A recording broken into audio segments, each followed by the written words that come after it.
Have you ever wanted to build an e-course? Or maybe you've built an e-course in the past and it just hasn't been successful. Stay tuned in this video and I'm going to tell you the top 5 mistakes that I often see when people build e-courses and how to avoid them. Let's jump in.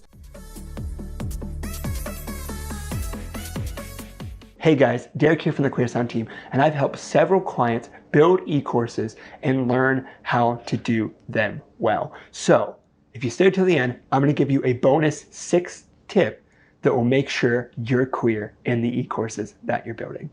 The first mistake that I often see is a poor framework. And you're saying, Derek, what do you mean by a poor framework?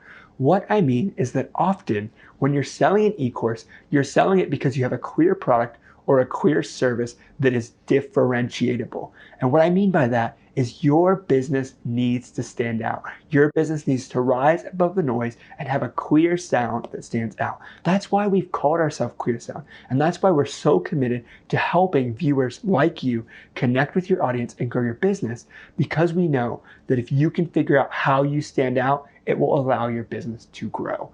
So in creating a framework for your e-course, you have to recognize what has made the process that you're selling or giving away so clear. So let me give you an example of what that looks like. For our 5 communication tools e-course, we teach a messaging framework. In that messaging framework, we have 5 pieces to it.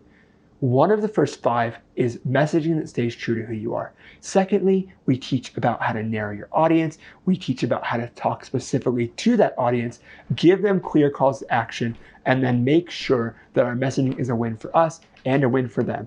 This is true, and this e-course and this framework we teach inside of it can be used for every single email you write, every blog post, every Facebook ad, every Twitter post, every email, and it moves across the board. It is not a formula. And often I believe that people are either buying e-courses to learn a framework or learn something very specific and formulaic, like how to run a Facebook ad. So it's important when you create your e-course to think, do I have a refined, differentiated framework that I can teach to people in a clear, precise way?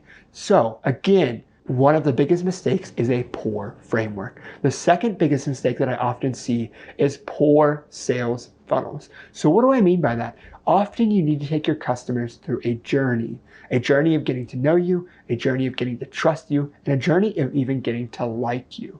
And so a part of that journey is offering lead magnets, small PDFs, Facebook Lives, Instagram Lives, YouTube videos, things like that that build trust in who you are and what you have to offer. So many times I see people just create an e-course and say, if I build it, they will come. And the reality is that just does not work and has never worked. And so we need to get out of our own heads and stop thinking that that's a real solution. So poor sales funnels often is one of the biggest mistakes that people make when building an e-course. Number 3 is a poor audience growth strategy. So a poor audience growth strategy is similar to the sales funnel strategy. Don't just build an e-course and then think, okay, now I got to promote the heck out of it organically on ads and hope that it sells. That's a poor strategy because it doesn't take the prep work beforehand to allow people to want to connect with you. Again, like the sales funnel example, a poor audience growth strategy doesn't take the time to build the audience who is ready to work with you one-on-one. That's why connecting with your audience matters so much, because when you can do that, and when you can do that well and build that community, your business will grow. And one of the best ways to do that is an e-course, but you have to have the audience and community ready there to support what you're doing. And so one of the best ways to do that is to ask questions, to ask people, hey, if I had an e-course that talked about this, something I've learned, something I'm a master at, would you buy it? And the next question is, what price point would you buy it at?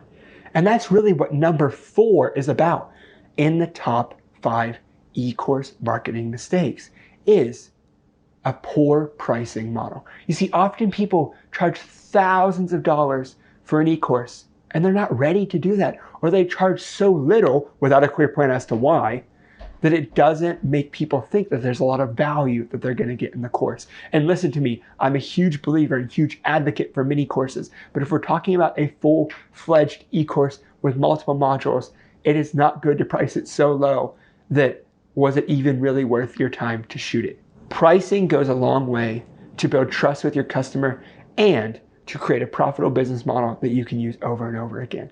But selling an e-course, selling an online course is hard. It's really important that as you grow that community and as you grow that audience, that you're able to build a community with them, right? People are made to be known. People are made to connect. So if you're just trying to make more profit by creating an e-course, if you're trying to just make more money at the end of the day, I really believe that you're missing the point of building an online course and building an online community in general. To me, building an online course is one of the steps in building a movement for your business. Guys, if you want to learn how to build a movement for your business, drop a comment below. I'd love to do another video about what it looks like to build a business that has a movement and a following behind it. So that was number 4. Poor pricing. Number 5 is poor practicals. Often I look at e-courses and I realize they're not answering the questions that their clients are ultimately asking. When you look at the simple layout of an e-course, does it answer the question that you're looking for? Often customers have a very clear thing in their mind that they bought the e-course to learn. I recently watched and bought a course from a guy who studies how to do YouTube videos well. As you can see, this is our new studio and we're excited to create more content for you. But I knew exactly where I wanted to go when I jumped in that e-course. I wanted to look at lighting. So what did I do? I jumped in that e-course and I went right to how do I set up my lighting. Guys, it's really important. And this is the bonus tip if you stay till the end. It's really important to actually make some of your modules questions. Because then people go, yeah, I'm asking that question. Yes, I'm asking that question. Yes, I'm asking that question. And they'll be able to go right to where they need to be. So tip number 5 was poor practical design and layout of your e-course. Trust me, it matters. It may sound vain, but it actually hurts people wanting to continue to come back and re-engage with your e-course because it's not laid out well. And again, that bonus number 6 is make sure that the titles of your e-course modules ask questions, because then it's very simple to go back and say, wow, I have a question about lighting. Let me go there. Or I have a question about how to plan my business. Let me go to that section. Or I have a question about how to run marketing ads on Facebook. Let me go to that section. It's very clear when you lay it out in a question format that people can navigate to exactly where they want to go. So guys, again, subscribe, click the like button below, and let me know in the comments how this video has been helpful to you. I'm excited to hear about e-courses you want to build or how you want to grow your business and your movement.